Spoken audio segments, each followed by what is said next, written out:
My name is Kara Nielsen. It is my pleasure to speak with you today. I have been studying food trends and translating them to help businesses grow, to develop new products, to take advantage of trends like dirty sodas. I was happy to hear that someone's thinking of hopping aboard the dirty soda trend while it's still here.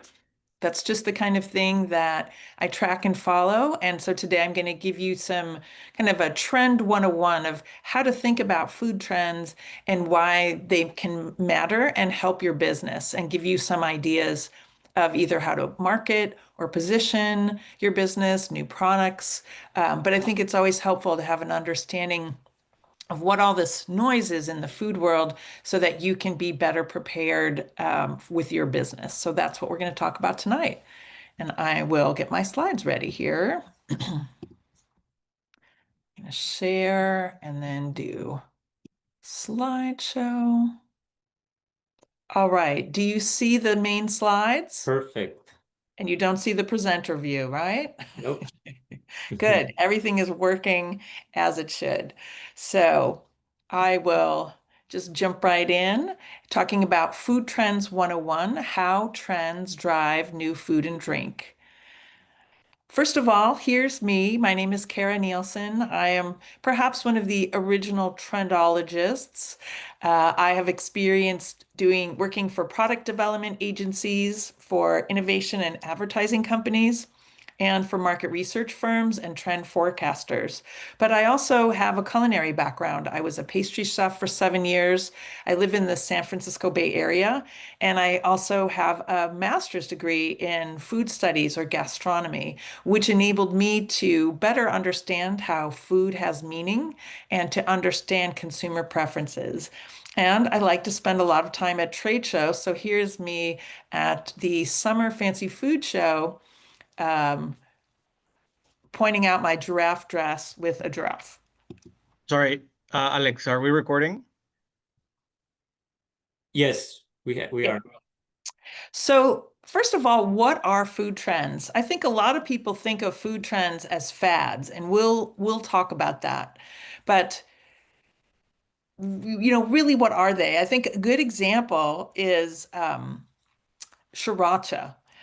Now, sriracha, a hot sauce, it has been in many restaurants for a long time. But until about 10 or 15 years ago, it was really only known to a small number of people. And I'm just going to get my clicker going here. There we go. Now, sriracha has become a flavor in all kinds of different products. I'm sure you have seen it. It's in beef jerky, in ketchup. It's even in a dumpling. And of course, this really cool carrot, it's like a carrot dip. And this shows you how something that seems as simple as hot sauce, and it's got a roots in Thai cuisine, became a phenomenon. And now there's a trend of a different hot sauce every time you turn around. And this is something that we like to pay attention to and interpret and help people understand, why is this big? Here's another example of a popular food trend, which is Korean cuisine. And since about probably the last 20 years, Korean cuisine has really grown. And it was certainly something people who are Korean knew about, but it wasn't something that you could find on a menu or that you could get in a regular grocery store. But what we saw over time was Korean food became popular at a taco truck, a Korean taco truck in 2008. And from there, it started appearing in bibimbap bowls. And then we started seeing condiments linked to Korean cuisine. And now we have things like you go to Trader Joe's and there are 20 different frozen meals that are Korean. And so this is a sign that there's something about Korean food that attracted people. And in fact, I have here a picture of a Korean food truck in Portland here, the KO Sisters Soul Food from Seoul, Korea. So when we think of like where do trends come from, they really come from consumer needs and wants. If nobody is interested in Korean food anybody who makes a Korean food product, they would have no sales and they would go out of business. So clearly, there are people now who like something. And when you're thinking of creating a new product, you need to think about what need or what desire is my product meeting? And in the case of Korean food, there were a number of different things. You have to think, who's eating Korean food right now? Well, it's actually all kinds of people, not just Koreans. And then what is it about this food that's attracting to them? What is the need? What is the want that they have? And then what is driving this person to choose these products or to go out of their way to get them? Because you, as a potential business owner, you need to also understand what's going to make someone come to find your product. What is it about this product that they can't get anywhere else or that meets a specific desire or need? When you, as a person or a consumer, has a need or want, it drives your behavior because you want to get your needs met. So, for example, if you're hungry, you're going to go try to find something to eat. Another one is wellness. If you're not feeling well, maybe you're going to make sure you have some chicken soup or get some supplements to make yourself feel better. There's also just an interest in exploring the globe. You might be someone who wants to try new food and explore different cuisines. Or perhaps you're having a hard day and you really need some comfort food. Or maybe you need something zippy and you want to put something in your mouth that's going to wake you up and get you through the end of the day and elevate your senses. So all of these things it's like you have a need for these things. They're part of our human nature, and they are the things that drive people to try new foods and new trendy food. Also, things that are cool and interesting. For a lot of young people today, they see something on TikTok and they want to go try that. So it's also part of status and fitting in. So, at the root of these needs and wants are basic human values. That's what's driving our behavior. So, for example, we talked about needing some comfort, and here you have a picture of a Korean rice cooker full of warm rice. So, for many people all around the world, a big pot of rice is a very comforting thing.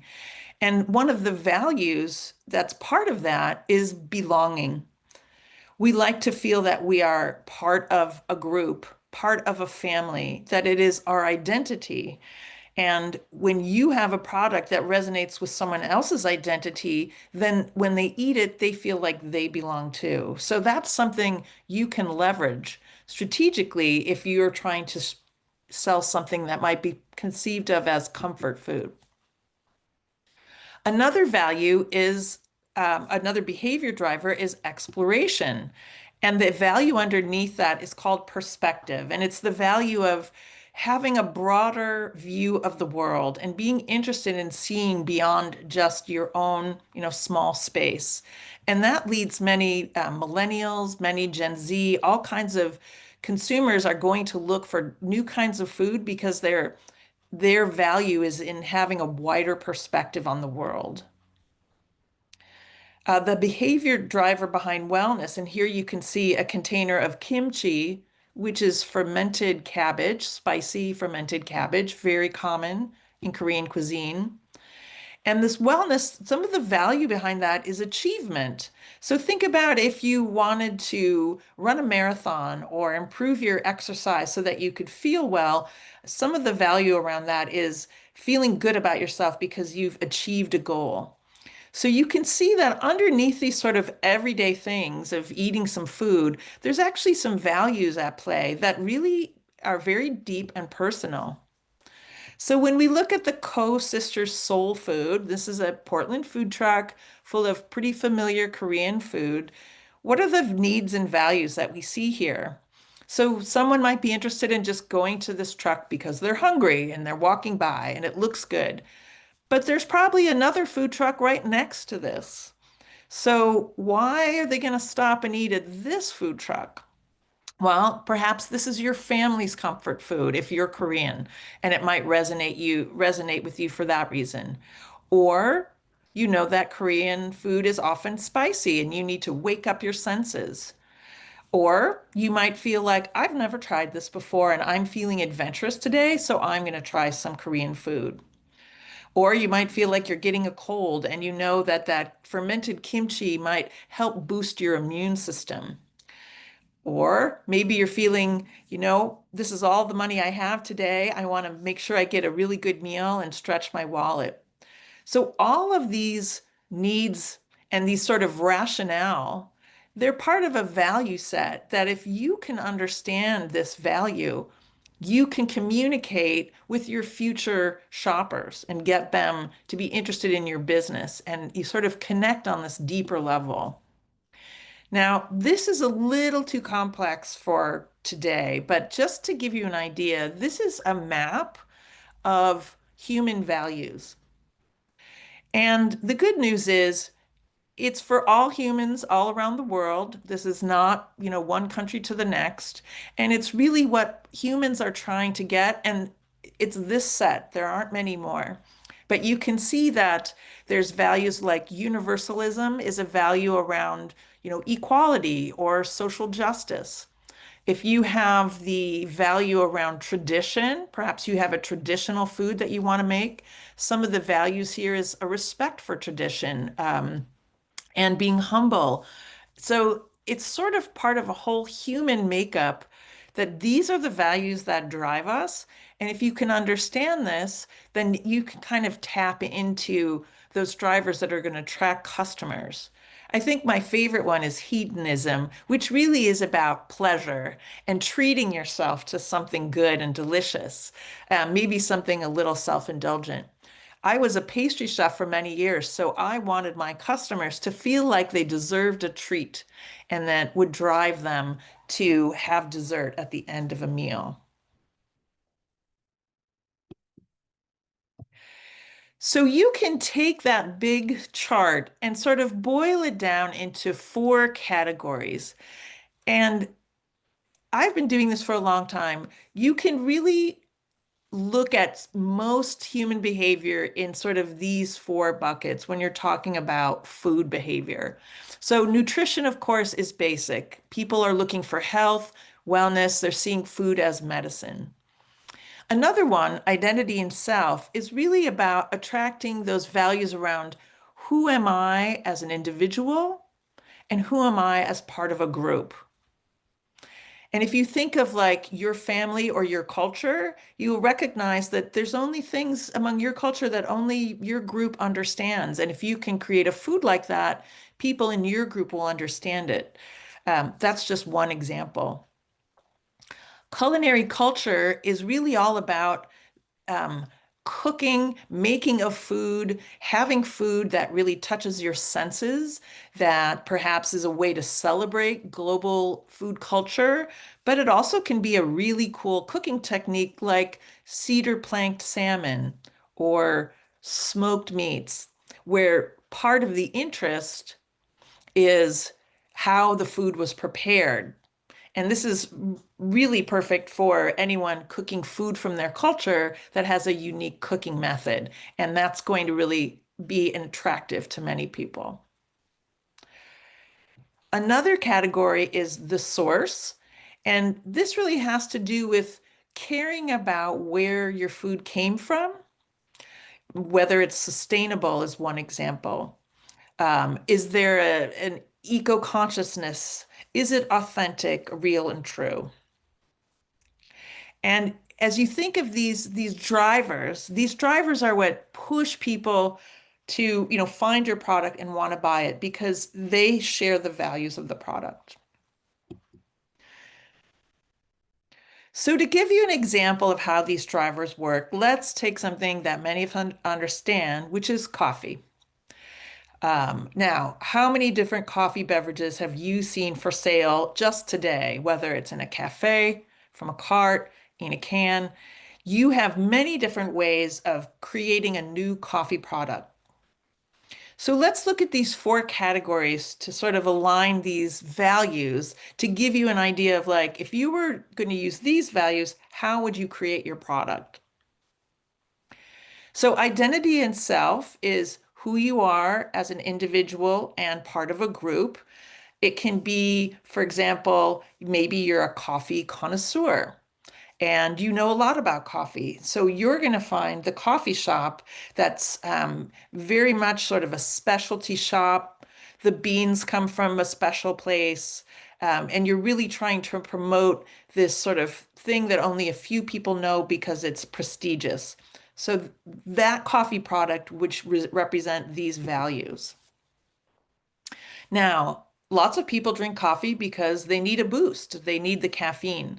So you can use nutrition as a lever to create a new coffee product that's really about a functional benefit, whether it's extra caffeine or a creamer that has coconut oil that's going to be good for your brain. Or it has turmeric in it, which is an anti-inflammatory coffee. You've probably seen these coffees around Portland. They may not be your first choice, but they appeal to someone who has the same values, who wants a coffee that's made with turmeric.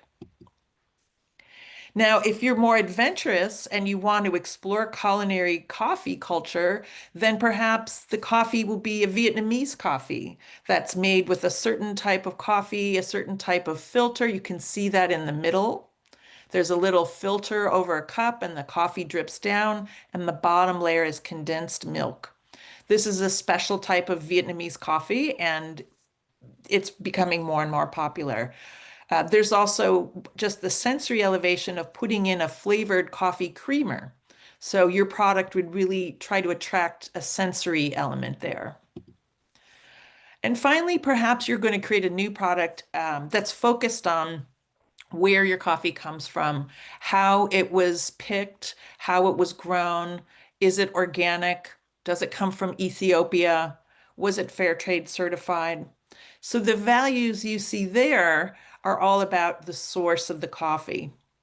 And so you can see there's many different ways, different value sets you can use to apply to come up with a new product. And then when you're thinking about your business, you should also think about the values underneath your product and how you can articulate that so you can connect with future customers. So another way to think about trends is that they descend from a hierarchy or an order of trends. So at the very top are these macro societal trends. These are things that are beyond our control. They're things like COVID pandemic. It's a really good example. That is something beyond everyone's control, and yet because it happened, it changed how we did all kinds of things. And when something like a pandemic happens, something big and forceful, it starts changing our values because our values will evolve. And as our values evolve, that changes what we want from the marketplace. And then what we want from the marketplace will drive consumer trends, whether it's in restaurant food, cooking, shopping. It's really all descended from this higher order for these forces that cause us to change and evolve. And if you can understand those forces, you can anticipate perhaps when a change is coming and try to take advantage of that. So when we talk about those societal forces, they can be social. They have to do with a new generation, for example. So Generation Z, young people who are, between the ages of 24 and 18 or so, they are very different from the generation before them. And so they're causing some shifts in society. We've also seen how technology has changed us. Just think of our smartphones, the economy, economic forces, things like, are we, is the economy doing well or is the economy suffering? The environment, think of impacts of global warming or even a rainy day in Portland. Is that going to change your business? And then political factors, of which, there are many political things going on right now in Portland that are changing people's behavior. And these are the forces to be aware of. And this is a tool to help kind of think about and not have everything feel so overwhelming. If you can kind of just figure out where these forces are coming from across the spectrum. So here's an example of these as how they drove Korean food trend. So when we really try to understand why are we eating Korean food now, well, we can see that there was a rise in the Asian population between 2000 and 2010, and it was growing. Asians were growing faster than any other group. And it also had to do with how many Korean people came of age at a certain time and came into the marketplace. And so these are things you look at the census and they can be measured and calculated. Also, we saw in the last 10 or 15 years, the millennial generation became very interested in food from all around the world, and they also were looking to personalize their food. So these are the social forces that helped cause Korean food to become more popular. On the economic side, we can look at the rise of the food trucks that happened following the 2010 recession. We also saw the food trucks were enabled because all of a sudden everyone had a phone and food trucks could advertise on social media. Consequently, they were able to reach more people and do business in a much more affordable way. You didn't have to open a big restaurant. You could have a food truck and advertise on social media and attract people. We also saw the rise of more fast casual restaurants in the last 20 years and more convenience packaged food that were available in more grocery locations like a Trader Joe's or a Korean market like H Mart. And if there's an H Mart in Portland, I don't know if there's a H Mart there, but that's a big Korean grocery store. So this is just a little example of like what's behind this trend. Just so you know, there are factors that are driving things, and it's there to kind of help you. So the last thing to think about trends is how popular is it? How mature is this trend? So if we think about our trend drivers impacting culinary trends, the last thing we want to think about is it a very early trend in just stage one, or is it a trend that's already very popular in stage five? And this is another helpful tool for you if you are thinking about looking at a trend and you want to think, am I going to invest in this dirty soda trend right now? How popular is it? And one way to measure it is through the stage. So, for example, a stage one trend is really, you can't find it in a package. It's mostly in a restaurant or in an independent restaurant or maybe a food truck or something you see at the farmer's market. It's still in its very early stages. If a trend has enough popularity, it can move to the next stage, which is usually in the specialty food stage. Or you might see it in a Trader Joe's, or it may be in, a fancy gourmet market, or you'll start seeing it in a few different restaurants.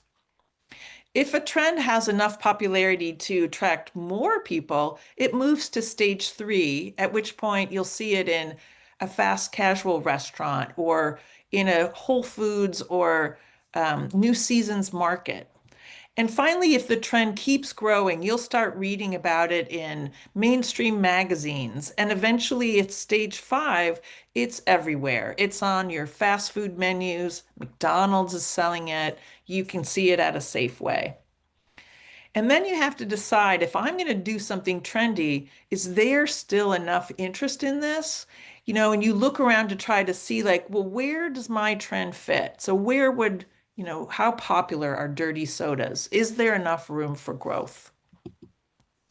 So, here's an example of the trends around plant-based foods. And these are, foods, meat products, but made meat and products that are made without animal products. Um, so, for example, a stage one trend is a bacon made from mycelium, and mycelium are the roots of mushrooms.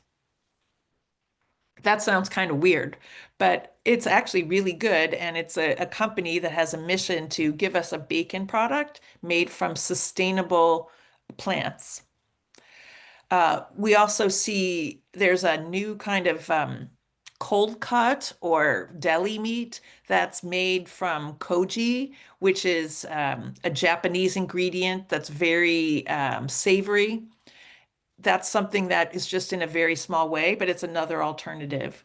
Stage three, you start seeing this brand Goodles. It's like a mac and cheese, but it's a vegan mac and cheese. And then something much more popular and more mainstream, Impossible Foods. They have a new steak bite. And then Jello, famous Jello, recently came out with an oat milk version of pudding so that it's vegan. And so here you can see kind of what do plant-based foods look like across the spectrum from the most popular to the edgiest. And this is where you decide where do you want to play? If you want to, you know, make something that's kind of trendy. So let's look at why trends get popular. So using Korean cuisine again, this is a little more of example of um, it takes people introducing you to a new foods for you to understand it. And so what happened with Korean food is we had chefs that would translate their food and tell us about Korean food. They also had the Korean government came and did a variety of events so that people could try Korean food. And then we started seeing articles in magazines. And basically, there were entrepreneurs who also brought Korean food to us. And that was in the very beginning.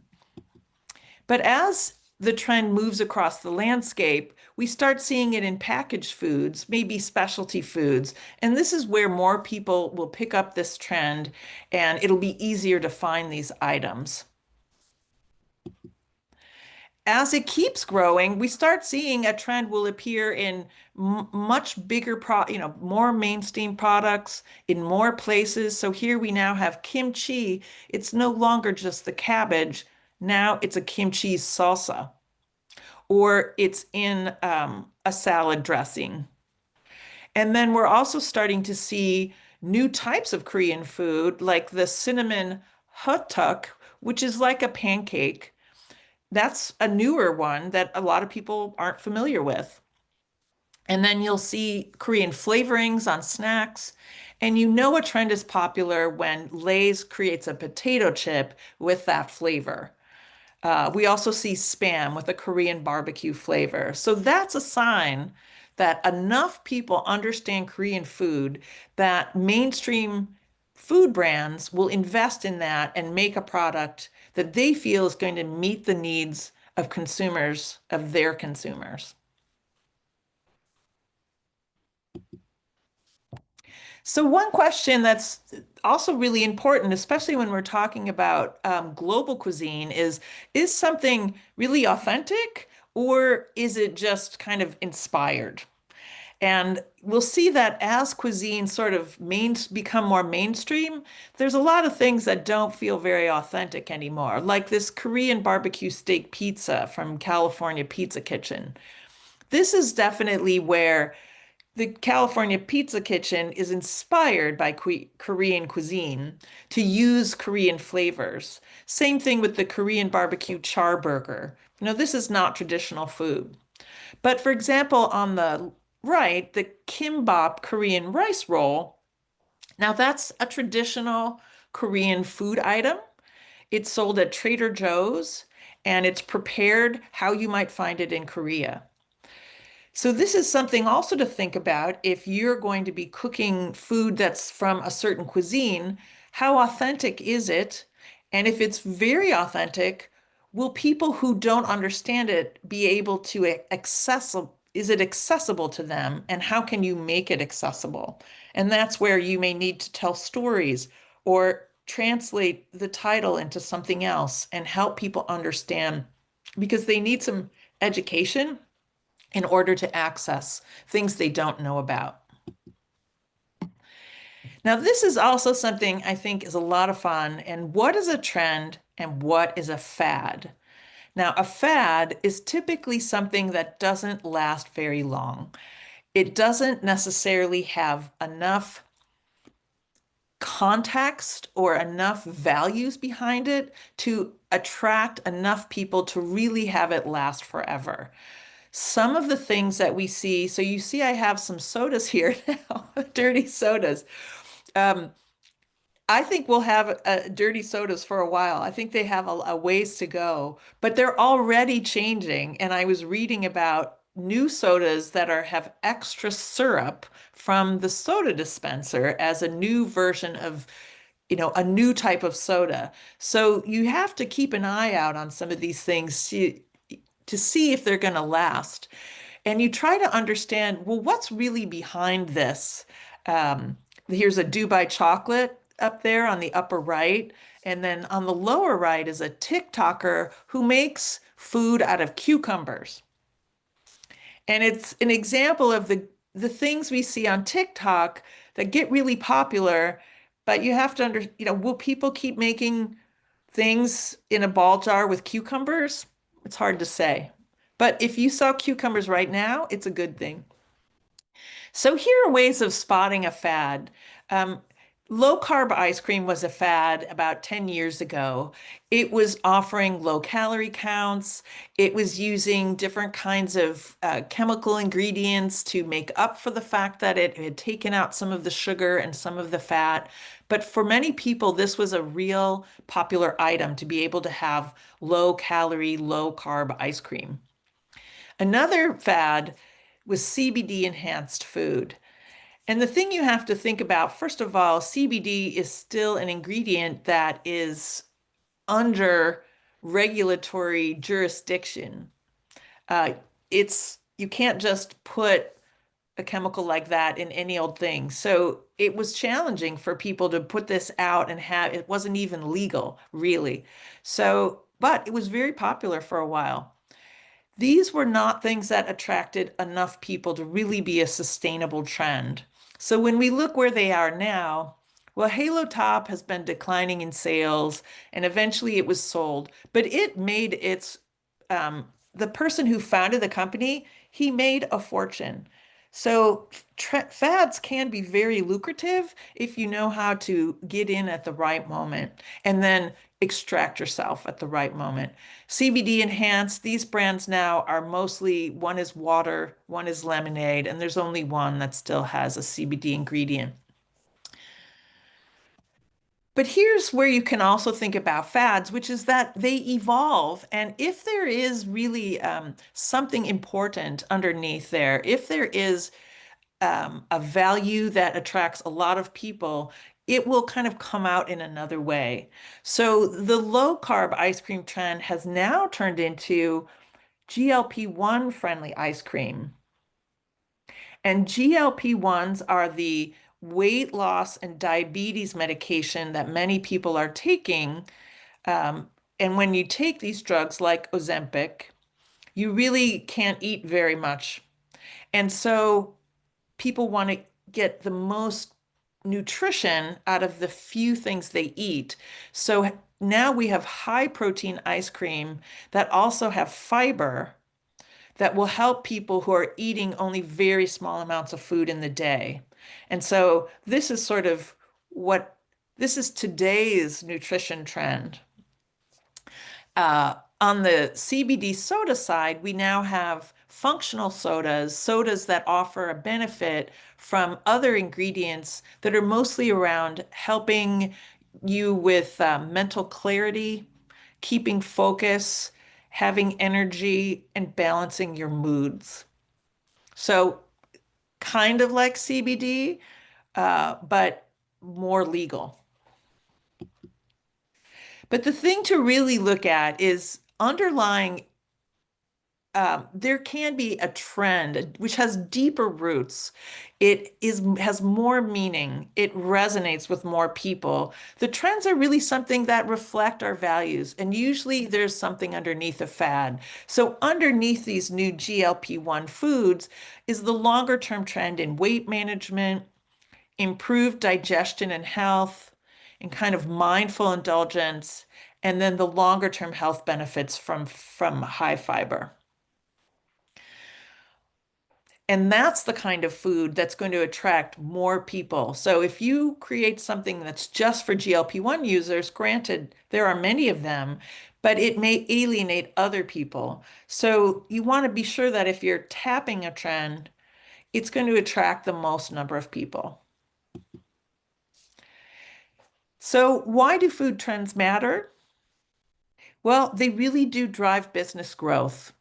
And if you want to start a business, you really need to think about what is your product, what needs and wants is your product answering or meeting for consumers. And if you can tap the right trend or tap a product that consumers really want, it will give you a good business and make money, like the Sriracha trend. It will also, a trend will really inspire product development and menu development. So if you see something that now is starting to move on menus and you see it more often, that's something to pay attention to. And trends can also really expand industries and spur innovation. So these two products you see, the Meaty and the Nature's Find, these are both plant-based products made with mycelium, the roots of mushrooms. So it may sound weird, but there's already products in the supermarket made from this sustainable plant, fungi, really. So when you think about tapping trends for innovation, it also can just help you expand your product line. It can be a source of inspiration. How can you take a trend like bubble tea or boba tea and apply it to new places? So now it used to be you could only have boba at a store, but now it's in a package and you can have it. It's much more convenient and you can buy it and keep it and have it when you want. Or it's a drink kit so that you can make it at home. Or perhaps it's you take the flavor profile of a bubble tea and you apply it to something like an ice cream novelty. And then this is my favorite. We have a Mexican soda brand, Jarritos, has put boba in its sodas. So here you have a very popular soda brand trying to take advantage of this bubble tea trend by putting little popping bubbles in their sodas. So now you can see this trend has really moved further, and new types of companies are taking advantage of it because underneath the boba part is a desire for sensory elevation. People want something to chew on. It's a bit of global adventure and novelty, and it's also got some cool factor.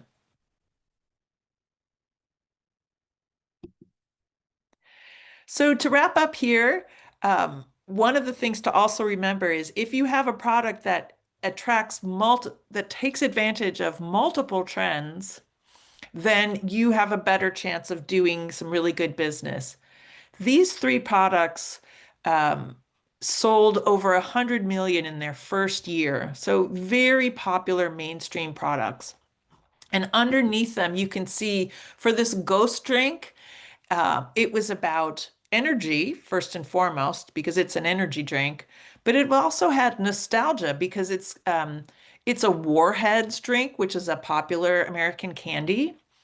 And it also just was visually appealing. When you look at that package with the green and pink, it was very stimulating. For this Kevin's, this is it's a prepared meal that is ready to cook. It's a paleo meal, so it's gluten-free. It is soy-free, so it has some nutrition benefits, but it also is offering global flavor. It's an orange chicken, like a Chinese orange chicken. So it's giving multiple benefits here. And then this Oreo mint sandwich is taking a nostalgic, beloved item and then just applying it to a new category so that you can kind of have your comfort food or your nostalgia in a new way, which is thrilling and exciting.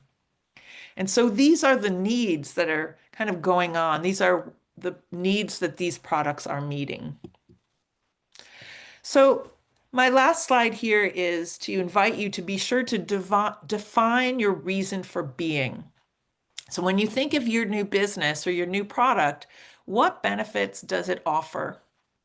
And then what's its highest order benefit? So if you think of that trend hierarchy and different levels. It if it's food, it's offering some nutrition, but there's probably something more, a higher. Is it a global cuisine? Is it an energy drink? So what is its main benefit? And then what are the secondary benefits? Does it depend on where you source the ingredients? Is it a culinary adventure? Then think about how you will communicate what needs or values your product fulfills. How will you let people know? What information will be on the package? What will your signage and marketing and websites say so that people who have the same values or have the same needs that you think your product is offering, how will they be able to know that you're offering it? So that's where you need to communicate what these benefits are. And then finally, when you're tapping into current trends, just make sure that there's enough, um, it isn't overdone, that it appeals to your target customer. If you pick something that's really niche and not very popular, even if you think it's great, will it appeal to a broad enough audience to support your business? Or are you doing something that's so popular already that you have too much competition? So you need to think about your audience and then where are they in their trend cycle and does this make sense?